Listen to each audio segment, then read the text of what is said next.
Et si pour la première fois, l'Afrique reprenait la plume pour écrire sa propre histoire devant le monde et devant elle-même?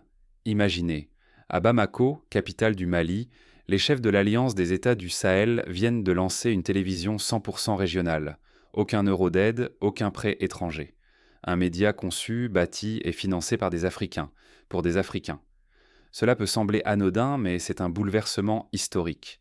Depuis plus de 60 années, ni l'Union africaine ni les grandes alliances n'ont osé créer un média commun. Pendant tout ce temps, l'image du continent a été captée par les chaînes occidentales. Guerre, pauvreté, catastrophe, toujours le même refrain négatif. Pourquoi cette chaîne fait-elle autant trembler? Parce que l'information, c'est le pouvoir. Tant que l'Afrique ne maîtrise pas son récit, elle reste enfermée dans les clichés, la division, la dépendance et la manipulation extérieure. L'inauguration de cette télévision n'est pas un simple geste technique. C'est un acte de souveraineté, un signal de rupture. Les États du Sahel proclament désormais nous montrons nous-mêmes qui nous sommes, sans filtre ni tutelle. Ce choix brise 60 années d'attentisme. Il prouve qu'avec volonté et unité, l'indépendance médiatique africaine n'est plus un mythe. Elle devient réalité, ici et maintenant, sans attendre l'approbation de l'extérieur. Mais pourquoi cette télévision, à ce moment précis? Et que va-t-elle vraiment changer pour l'Afrique? Pour comprendre la portée de ce tournant, il faut remonter à la genèse du projet et explorer les coulisses de sa création. C'est là que se joue la véritable révolution. Pourquoi l'image de l'Afrique reste-t-elle si faussée, sans aucune réaction notable des institutions? Depuis plus de 60 années, les récits télévisés venus d'Occident imposent une vision réductrice, saturée de misère et de conflits, qui écrase la richesse et la complexité du continent. Face à ce rouleau compresseur médiatique qu'ont fait les grandes institutions africaines, l'Union africaine, pourtant existante depuis des décennies, ne possède ni chaîne ni station pour défendre sa propre voix. Ironie supplémentaire, son siège majestueux à Addis Abeba a été construit par la Chine, symbole criant d'une dépendance persistante. Comment expliquer une telle inertie? Trop souvent, les leaders panafricains ont manqué de courage politique, voire sacrifié l'intérêt collectif au profit d'alliances étrangères. Les belles paroles sur l'unité et l'émancipation sont restées sans suite, tandis que d'autres racontaient l'Afrique à sa place. La conséquence est lourde. Tant que l'Afrique ne contrôle pas ses médias, elle reste prisonnière d'images humiliantes, décrites comme faible, divisée, incapable de se relever. Accepter cette situation, c'est renoncer à écrire sa propre histoire, à défendre ses vérités, à rêver d'avenir. Mais soudain, un électrochoc. L'Alliance des États du Sahel brise le cercle vicieux. Comment, en moins de 2 années, ces États ont-ils accompli ce que d'autres n'ont jamais osé depuis plus de 60 ans? L'inauguration de leur télévision n'est pas un simple geste symbolique. C'est une déclaration d'indépendance médiatique et le début d'une nouvelle ère pour tout le continent. 3 pays sahéliens, sans aucun appui extérieur, réalisent en moins de 2 ans l'impensable. Une télévision indépendante, une banque régionale, une armée intégrée, une voix commune pour écrire leur histoire. Le Mali, le Niger et le Burkina Faso créent l'Alliance des États du Sahel avec une ambition inédite, reprendre en main leur souveraineté. Ensemble, ils lancent une télévision libre, des récits imposés, un passeport unique, une banque partagée et surtout une armée unifiée, véritable rempart de leur sécurité. Le fait le plus frappant, aucun prêt, aucune aide, aucune pression occidentale n'a pesé dans la balance. Alors que l'Union africaine, après plus de 60 années, n'a jamais pu bâtir sa propre télévision, ces 3 nations, en moins de 24 mois, brisent le cycle de l'assistanat et des dépendances. Leur message est clair. Les Africains possèdent déjà le talent, les ressources, la créativité. Ce qui manquait, c'était la volonté politique, la confiance, l'unité. Face aux images déformées aussi des médias étrangers, ils proposent leur propre regard, leur propre récit, leur propre vérité. Pour la jeunesse africaine, c'est la preuve éclatante qu'il est possible de s'émanciper, de retrouver sa dignité, de bâtir une fierté collective. Mais le risque demeure. Si cet élan échoue ou reste isolé, la domination extérieure continuera d'écraser les ambitions africaines. Alors, cette révolution silencieuse peut-elle vraiment tout changer? Et que se passera-t-il si d'autres nations osent suivre ce chemin? Mais ce nouvel élan peut-il résister aux pressions extérieures et aux divisions internes? Les regards se tournent déjà vers les premiers défis concrets de cette alliance. Et si d'autres nations rejoignaient ce mouvement, l'Afrique pourrait-elle vraiment inverser le rapport de force mondial? Imaginez un instant, si le Nigeria, la Côte d'Ivoire ou le Ghana décidaient croisement de rejoindre l'Alliance des États du Sahel, ce serait une rupture irréversible. L'élan pour l'unité et la souveraineté deviendrait alors imparable. Le rêve d'une Afrique maîtresse de son destin sortirait enfin du mythe pour devenir réalité. Déjà, ce modèle inspire une génération nouvelle.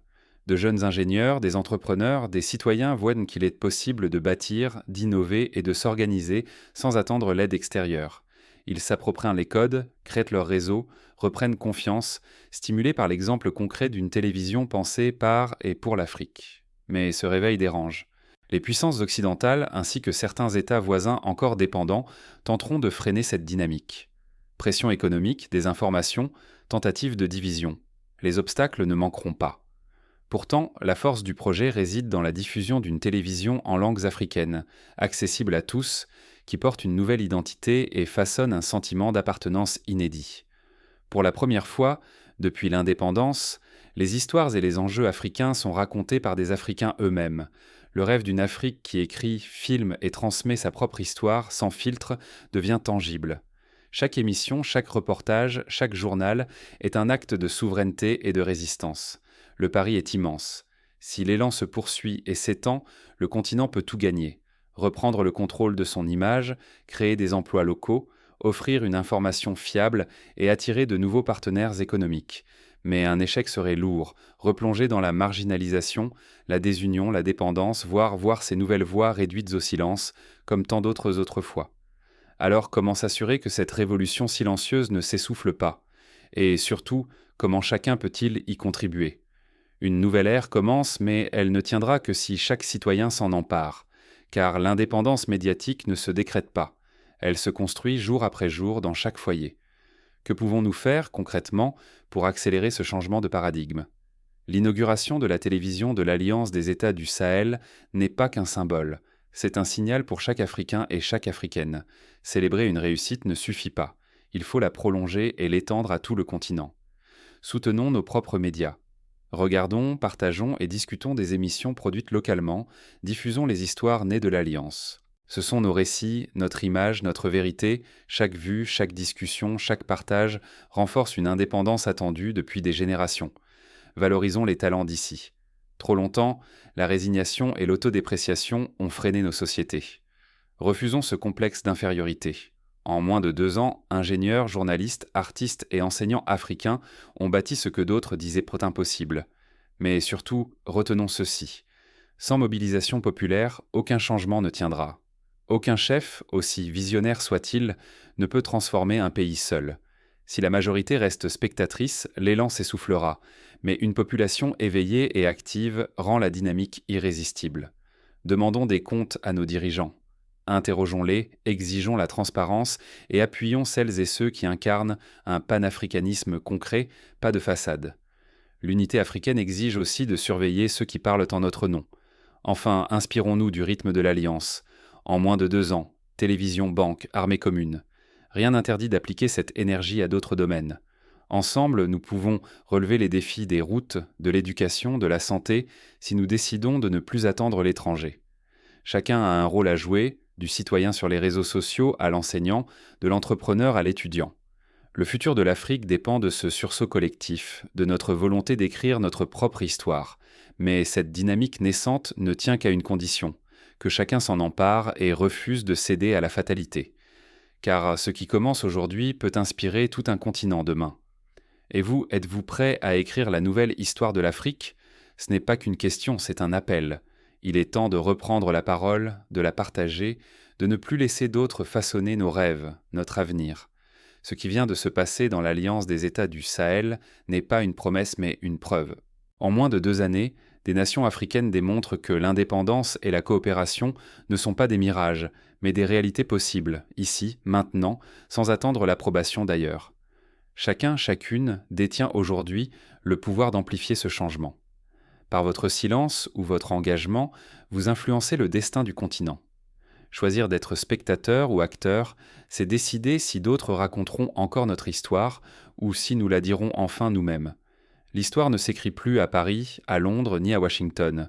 Elle prend naissance à Bamako, à Ouagadougou, à Niamey, partout où des Africains osent s'informer à la source, débattre, rêver et agir ensemble.